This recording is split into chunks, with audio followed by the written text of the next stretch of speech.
you left out the Jews that were turned away in ships in a war, a time of a war that was supported by largely U.S.-based people that contributed to an attempted genocide. Also, my husband reminded me that we didn't bomb the railroad tracks. You mean in occupied? We didn't bomb the railroad tracks to the concentration camp. Okay, Right. that's what you didn't say. Yes. Okay. Shall we take more questions? Sure. Yeah, sure. okay. We start with this gentleman. You, yeah. Okay, sorry. I would, part of what I was having to hear, I would like to know a little more about present day Iran. Uh-huh. If you would Yeah, just and address that yeah, administration. what aspect? Oh, about the government, the nature Yeah, of the government? Yeah, and how it is for the people, obviously. Well, you know, it's an interesting government they have, as you know. It's a theocracy. It is, you know, the supreme leader is a religious Islamic Shiite leader, and he has the ultimate say over, you know, all policy within Iran. With that said, of course, they also have a democratic. They do have democratic institutions. They continue to have the parliament known as the Majlis, which existed under Mossadegh, for example, and they have an elected president. Again, as a monarchy, for example, the British monarchy, you know, theoretically, even now, the Queen ultimately has the last say of things, of course, but she's a mere figurehead. But that is how it works in Iran, in fact. But there is, you know, in terms of the decision-making of the democratic government and the theocratic government, there is a certain negotiation that takes place between them, and at times the Ayatollah will concede some policies to the president. For example, as I learned in Iran, it was the president of Iran at the time, Rouhani, I believe, who wanted to enter negotiations with Obama over the nuclear deal. The Ayatollah, his position was that it was foolish, that the Americans would never honor the deal. But he told Rouhani, if you want to do it, go ahead. I don't agree with you, but go ahead. Which he did, and the U.S. did not honor the deal, ultimately, as the Ayatollah agreed. And it's interesting, you know, well, and Chomsky points this out, and I cite this in my book, you know, the civilian government there, the democratically elected government, also varies from time to time, like ours. I mean, they have more reform leaders that are voted in at times, and then they have, you know, at least what the U.S. calls the hardliners. The one hardliner the U.S., of course, really vilified was Ahmadinejad. You might recall President Ahmadinejad. But I will get into him a little bit because he's an interesting character. When I was in Iran, actually my friend who's in the Tudeh party there, the Communist Party, liked Ahmadinejad because he did actually a lot more social reforms for the poor. He was very popular amongst the poor. I guess he's a farmer now. And in fact, I didn't have time, but my friend who's in the Tudeh party wanted to introduce me to him. I guess he's a pretty regular guy. But in any case, but he was more of a hardliner when it came to Israel, to social issues, and with the United States. But the interesting thing, again, that Chomsky points out, it's when the U.S. increases sanctions and threats on Iran that the hardliners win out. Right? That bolsters the hardliners. That every time the U.S. starts to put pressure on Iran, of course, it allows the hardliners to, one, become preeminent, but also to take hardline positions, right? To defend the country. And of course, this is not an accident because, again, like with Mossadegh, encouraging him to crack down on protesters so they could use it as a pretext to attack him, the U.S. is happy to have hardliners in power in Iran, so it's easier to attack them, right? So that's quite interesting. So, you know, it's a very complicated government situation and society. I would say, again, from my knowledge, that in terms of the place of women in society, it's much better than in most Middle East countries. You have women in pretty much every economic field. The education of women and girls is very much emphasized.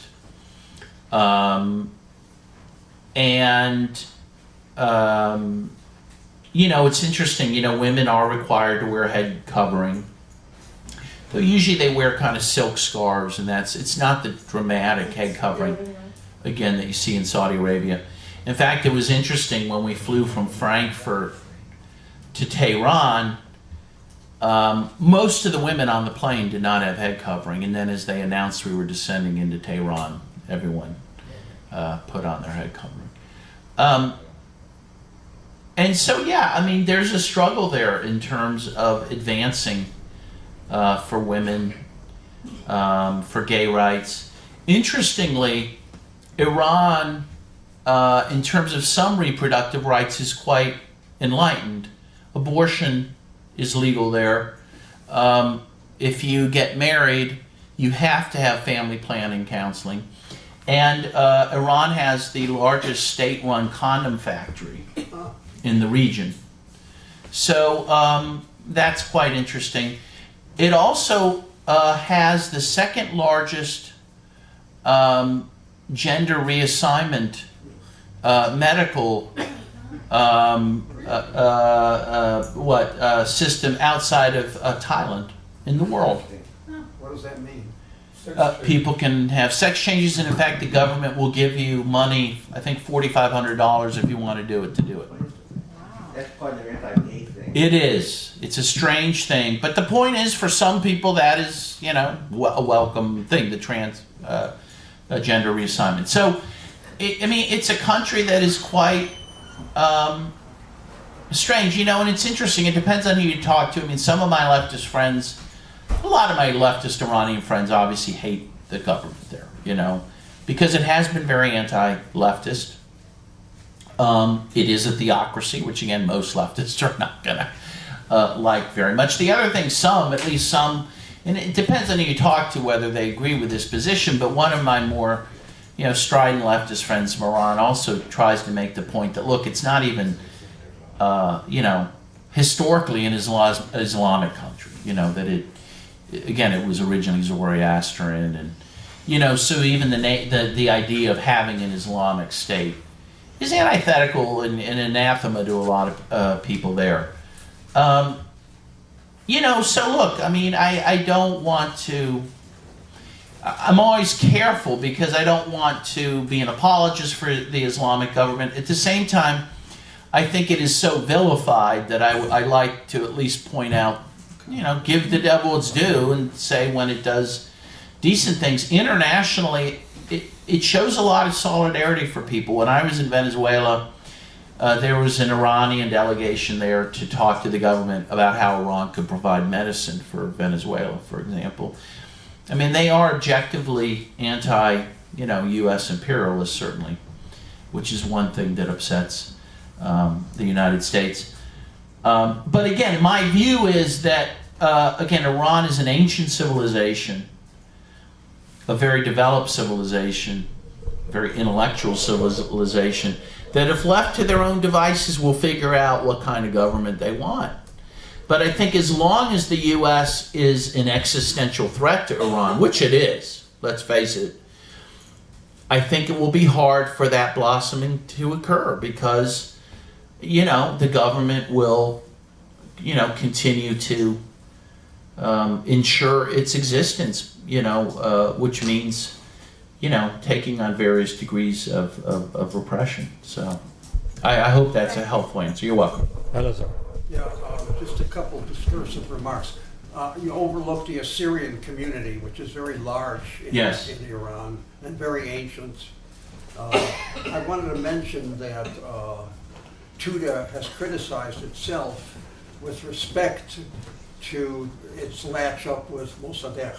I should also mention there's a wonderful film about the trial of Mossadegh, and it shows his brilliance and his genius in dealing with the court.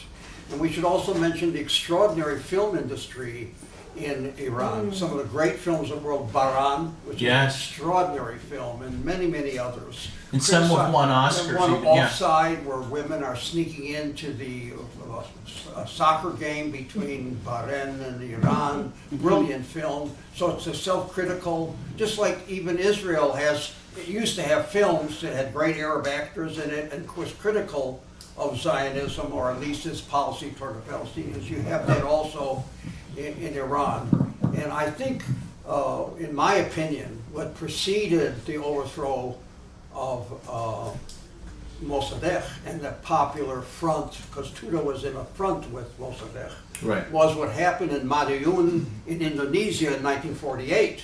It happened again in 56, that the Communist Party was in a bloc with Syrian Islam, which turned against them and massacred 100,000 people in Madiun.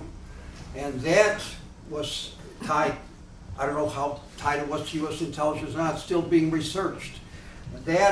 So these programs go on and on and on. And so you had the Arbenz latch up with the Communist Party, you had the Sukarno latch up with the Communist Party, and Syrian Islam type other groups.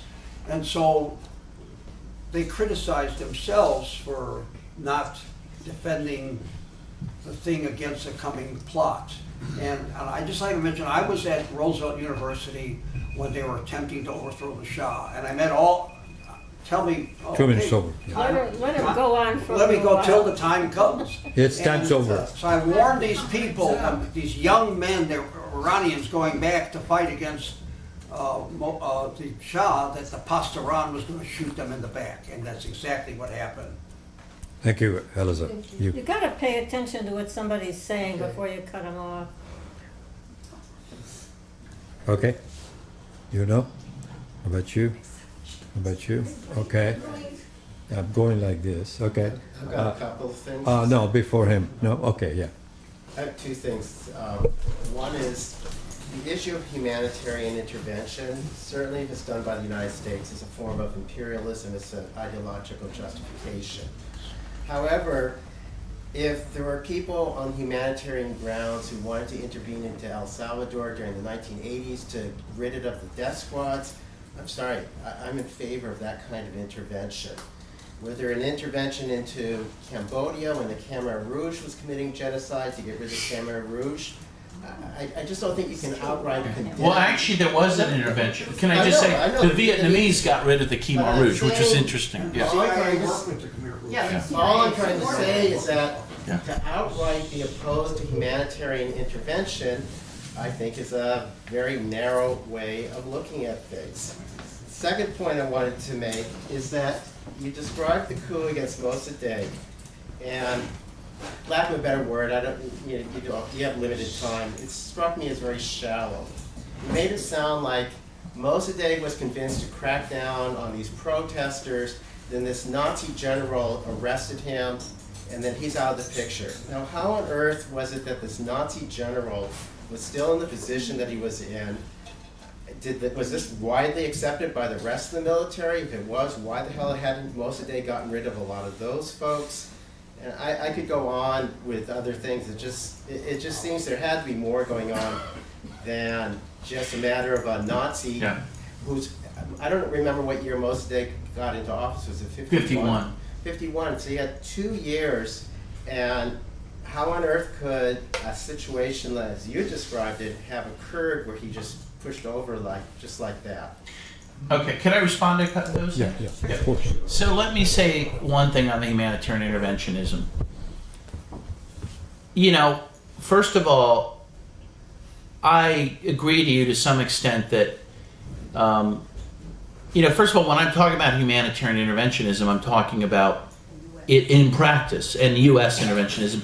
And as Jean Bricmont, who wrote a great book called Humanitarian Imperialism, points out, the obvious is that humanitarian interventionism only flows north to south. It never, like the Mississippi River, it never flows south to north. That is to say that it is a specific dogma for a specific grouping, the United States, the UK, Western Europe, to intervene in other countries, right? It is not, the third world almost invariably rejects it because they understand this, you know. So I, for example, yeah, in practice, do I reject the fact that Fidel Castro intervened to help overthrow apartheid, which Nelson Mandela believes he did? Sure. Awesome. Again, interestingly, it was the Vietnamese that got rid of Pol Pot. And then the U.S., of course, worked with Pol Pot after that. Yes, before that, too. And before that. Yeah. Before that. But again, I think when we talk about humanitarian interventionism, it is a specific thing that really doesn't apply to what you're talking about. The U.S. would never go in and get rid of U.S.-backed death squads in El Salvador. Would the Soviet Union have? I don't know. I doubt it because it didn't. But the point is, I mean, we're talking about real life and just theory. But in terms of, you're right. I mean, I guess I could have gone deeper into the overthrow of Mossadegh, which I do in the book, by the way. I actually, about half the book goes into overthrow of Mossadegh based on recently released CIA documents, which talk about how it happened. But the fact is that it was a 2-year operation beginning pretty much right after Mossadegh was elected, because he nationalizes the oil very shortly after that. So for 2 years, the U.S. was trying to overthrow him, was squeezing his economy. Mossadegh really barely had a chance to breathe, which made the coup ultimately easy to pull off in the end, because they had undermined him really from day one. But I will leave it more for the book to look at. But I agree with you that you can never judge an entire football game by the last field goal, for example. Things happen up to that point. But in any case, it is agreed, and Stephen Kinzer talks about this, that the coup de grace was this maneuver to convince Mossadegh to go out and protect Americans who were, in fact, not being Can I just attacked. follow up since I didn't take my whole 2 Okay, minutes? no, I didn't sorry. have the whole 2 minutes. I'm sorry, that doesn't matter. I set the rule here, based on the, okay, please. We'll come back to you if the time permits, okay? The person behind you, okay. Yeah, you go. Marilyn, yeah, hi. I'm sorry. Marilyn. Yes, I don't. Anyway, I just want to bring up some history on that. We used to have neighbors that were from Iran. And at that time, I had 3 little children and a husband I was raising. And so they were constantly having big meetings in their house. And I never paid attention to it. I didn't know what it was. I didn't know what was going on. Then, when the Shah, the Shah was kicked out, he immediately ran to Iran. And so that's when Bonnie Sadr was there. And I wanted to ask, and I don't know too much. What do you know about him? About who? Bonnie Sadr. Bonnie Sadr. I don't know much about him. Rich. Okay. Rich. Do you know anything? About Bonnie Sadr? It's just not a name that's ringing a bell Okay, at the maybe moment. I'm not mispronouncing. I think he was the prime minister of Iran before the revolution overthrew him, if I remember correctly. Oh, yes, I do remember him, and I think he was, yes, okay, now that you say it, yes, and I believe, that he ends up being ousted by Khomeini after the revolution. That's right, yes. No, in what it was viewed as an internal coup, basically, and many, of course, are still very upset that the Ayatollah did that, yes, because he himself got rid of this democratically elected prime minister. So, yes, I mean, that was part of the consolidation of power that happened after the revolution, and it was a regrettable thing, certainly. Because I think he was a good guy, who you mentioned. Yes. My neighbors kept bringing me back bags at the It's your turn. I remember. Yeah. It's your turn. Yeah. You're not going that way, so go ahead. No, I'm going this way, but he's next. Oh, me? Yeah. Can I pass it? Okay. Tony. Israel is absolutely adamant they can't put up with Iran as a nuclear power. And I don't know how many politicians in the United States have endorsed this idea, that it's entirely intolerable for Iran to have nuclear weapons. But if it comes to that, and Iran does end up with nuclear weapons, how do you figure that'll change things? And what goes with that, when we oppose an intervention by the United States in Iran, are we saying we can live with an Iranian nuclear capability in the Middle East? Yeah. So I would say again, my view, and my honest view, is that Iran is not seeking nuclear military capability. That the enrichment they're doing is for energy purposes. Again, and I say this because they issued a religious edict saying they're against it, and I There's no problem. yeah, yeah. So I don't think so. But let's assume they do seek nuclear weapons, which is, again, to quote Chomsky, they would be in some ways irrational not to seek it, given what they've seen happen in the world with Libya, for example, or North Korea, which does have nuclear weapons and probably is still intact because of that. I'm against nuclear weapons, but I do, I have a problem when my own country has more than anyone. Or I guess as long as you have that situation, it's hard for me to tell any country you can't have them. So yeah, it's not just. So I guess I would say that I could live with an armed Iranian nuclear state, in part because they would probably use it as a deterrent. I don't see Iran as an aggressive country militarily. Iran, it's been pointed out fairly recently, actually by the Venezuelan foreign minister, that Iran hasn't attacked another country in 4,000 years. Iran is surrounded by 17 different countries, most of which are hostile. I think Iran is seeking some sort of security for itself in a very hostile region. Again, nuclear weapons probably, from some practical point of view, would serve that interest. But again, I go back to the fact that I don't think that is their ultimate goal. Yeah.